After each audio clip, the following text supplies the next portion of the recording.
সামরিক জাদুঘরের ভিতরে প্রবেশ করার পর হাতের ডান দিকে একটু এগিয়ে গেলে দেখতে পারবেন এরকম দুটি যুদ্ধ আর্মার, যেটি পরেই পূর্বের সময়কার লোকেরা যুদ্ধ করত, আর যা এখানেই রয়েছে এবং খুব সুন্দর দেখতে।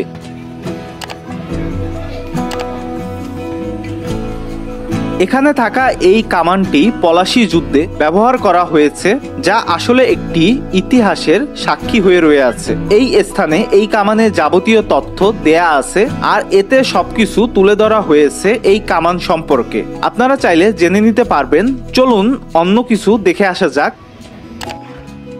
একটি সারাং এই স্থানে রয়েছে, যা দেখতে কিছুটা পুরাতন আমলের জাহাজের মতো। পুরোপুরি কাঠ দিয়ে তৈরি করা হয়েছে এই জাহাজটি। এটি বিজয় তুর্য, যা একটি আধুনিক যুদ্ধযন্ত্রের মতো দেখাচ্ছে।